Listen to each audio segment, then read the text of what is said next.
Assalamualaikum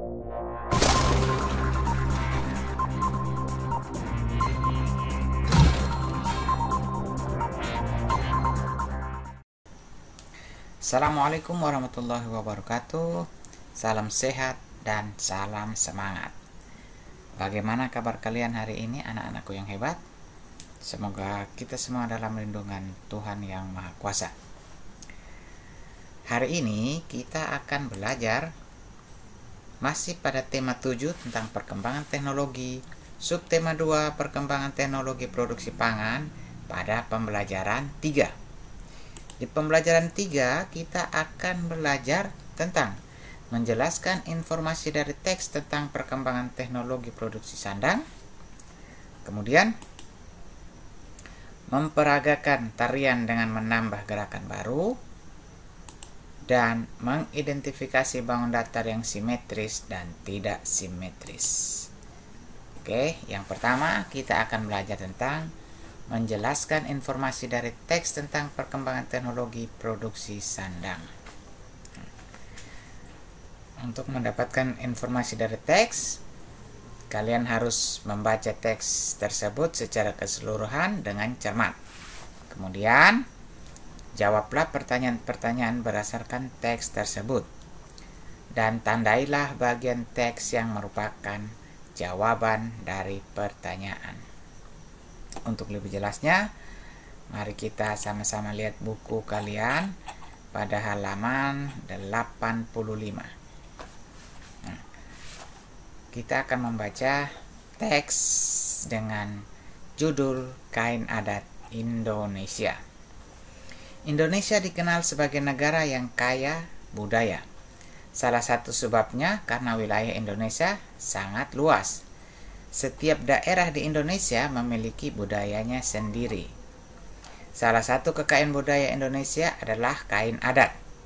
Setiap daerah memiliki kain adat. Kain songket dikenal sebagai kain adat orang Melayu. Kain sasirangan dikenal sebagai kain adat suku Banjar di Kalimantan. Orang-orang di Jawa memiliki batik dan lurik. Kain tenun dikenal sebagai kain adat dari Nusa Tenggara. Kain adat Indonesia sangat istimewa. Kain adat dibuat dengan menggunakan bahan yang ada di lingkungan tempat tinggal. Warna kain juga berasal dari bahan alam. Kain adat umumnya dibuat dengan cara ditenun tangan. Nah, kalian dapat melihat contohnya pada gambar di halaman berikutnya. Kemudian, kain adat memiliki banyak fungsi. Kain adat dapat digunakan sebagai bahan pakaian sehari-hari. Kain adat biasanya dipakai saat upacara adat. Kain adat juga banyak digunakan sebagai baju tarian daerah. Kain adat sering digunakan dalam upacara perkawinan. Di beberapa daerah, kain adat juga digunakan saat ada keluarga yang meninggal.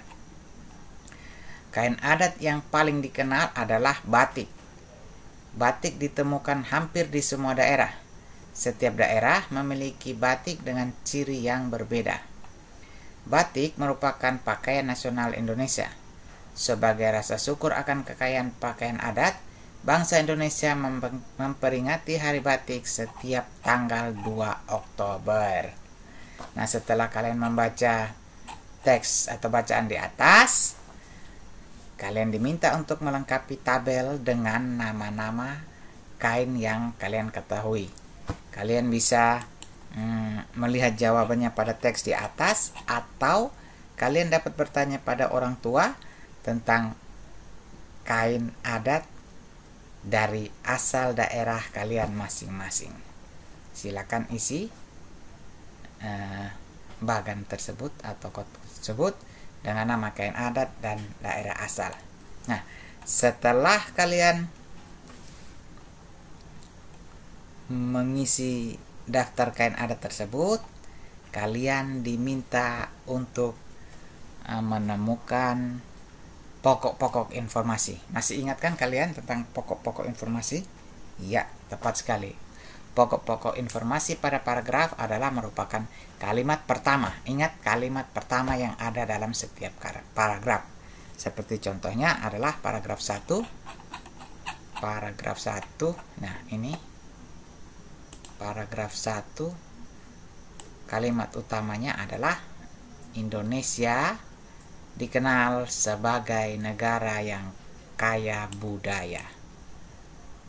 Nah, kalian dapat melihat atau mencari pada paragraf 2, 3, 4 dan seterusnya, kemudian kalian tuliskan pada buku tugas kalian. Setelah belajar tentang informasi dari teks bacaan, kita akan lanjut lagi belajar tentang meragakan tarian dengan menambah gerakan baru. Nah, salah satu tarian dengan gerak lemah adalah menirukan gerak membatik. Kemudian, gerakan yang cepat adalah dengan menirukan gerakan menenun, menjemur, serta memintal kapas. Nah, kalian tentunya masih ingat kan? Masih ingatkah kamu tarian yang Dayu pelajari? Itu ada pada pembelajaran sebelumnya, yaitu memintal, menenun, kemudian menjemur, serta memintal kapas. Nah, kalian dapat menirukan apa yang Dayu tarikan dengan menambah kreasi baru. Berlatihlah seperti beberapa hari lalu dan lakukanlah dengan riang gembira. Nah, setelah kita mempelajari tentang meragakan tarian dengan menambah gerakan baru atau tari kreasi baru, kita juga akan belajar tentang mengidentifikasi bangun datar yang simetris dan tidak simetris. Perhatikan gambar berikut. Persegi panjang memiliki dua sumbu simetris, yaitu ketika kita lipat dengan arah ke samping, ada semacam garis pembatas, dan di saat dilipat semua permukaannya tertutup dengan rapi. Kemudian setelah itu kita coba menutup lagi dengan ke atas atau ke bawah, sama. Jadi persegi panjang memiliki dua sumbu simetri. Kemudian kalau segi sembarang tidak memiliki sumbu simetri, karena kita lipat dia tidak ada sumbu simetrinya. Nah, jadi persegi panjang merupakan bangun simetris, sedangkan segitiga sembarang merupakan bangun yang tidak simetris. Jika sebuah bangun datar memiliki sumbu simetri, maka bangun datar tersebut dikatakan bangun yang simetris. Mari kita kembali melihat buku. Nah, motif kain adat Indonesia sangat beragam. Ada motif bunga, hewan, dan bentuk bangun datar. Amati motif kain adat berikut. Kalian dapat lihat pada buku kalian ya. Ini adalah motif kain adat. Nah, motif apa yang kalian temukan? Silakan disebutkan.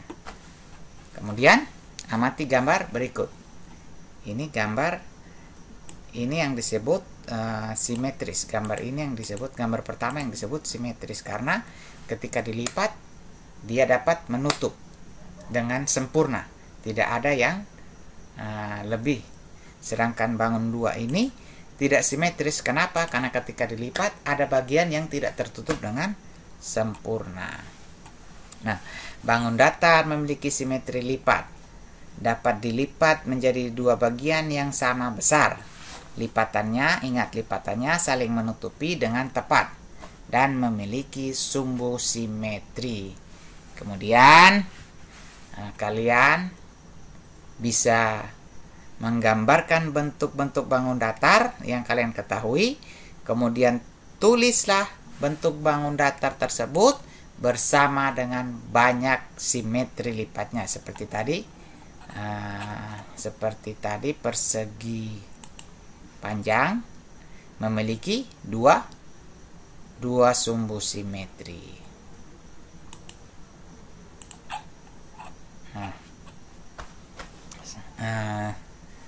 Pelajaran hari ini cukup sampai di sini. Kita akan bertemu lagi pada pembelajaran berikutnya. Jangan lupa untuk selalu berdoa, membantu orang tua, dan selalu rajin belajar. Pelajaran hari ini kita akhiri. Sampai jumpa di lain waktu. Salam sehat dan salam semangat.